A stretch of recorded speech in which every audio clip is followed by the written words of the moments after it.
Over time now, racism has taken root in society, and its ravaging impacts can be felt.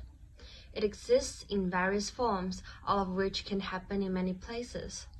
Any hatred, prejudice, or discrimination based on a person's ethnic group, region, or color amounts to racism.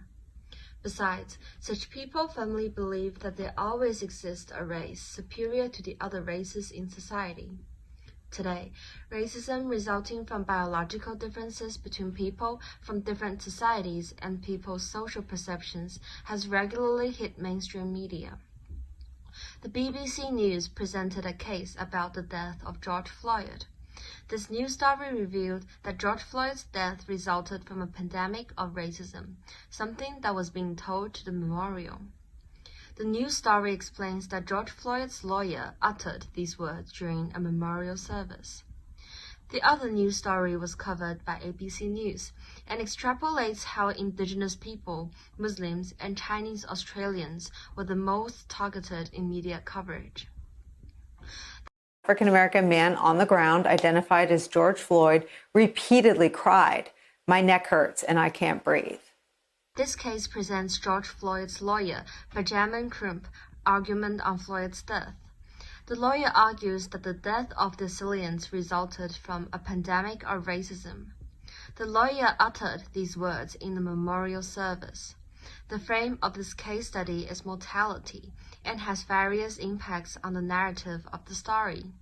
The authors take the readers through what happened to Floyd minutes before his death. Floyd was stopped by police in Minneapolis investigating the illegal purchase of cigarettes using counterfeit money, which later led to the death. The narrative in this case presents the racist media coverage among the Muslims, indigenous people, and Chinese Australians, a news story by the ABC News. The frame in this narrative is conflict. A notable conflict exists between the young Australians with diverse backgrounds in Australia who felt that they are inadequately represented in the media coverage. The narrative explains that racist reporting was still rife in the national media coverage of its stories. The narrative expresses various values as the news story progresses.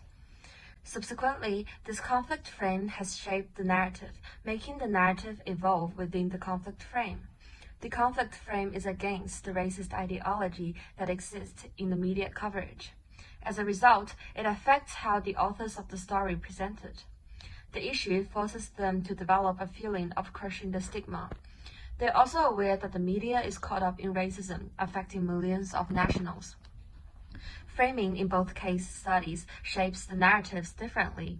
Based on case study 1, framing creates an emotional connection with the event that occurred, which is the death of George Floyd.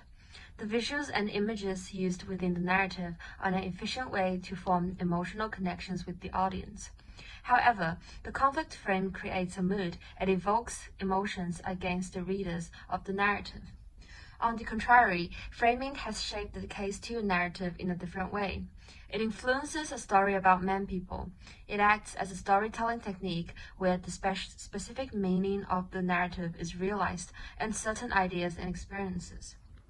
In summary, framing and narrative of racism issues have a significant impact on its audience. It enhances the effective and efficient understanding of the impacts of racism in society.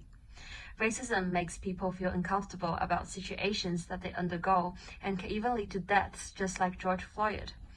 The framing and narrative help pass the message of mood changes resulting from racism that impacts the normal well-being of most people in society. The media companies and the security personnel can now develop insights into discouraging racism and ensuring it is done away with. These changes will lead to implications in the future.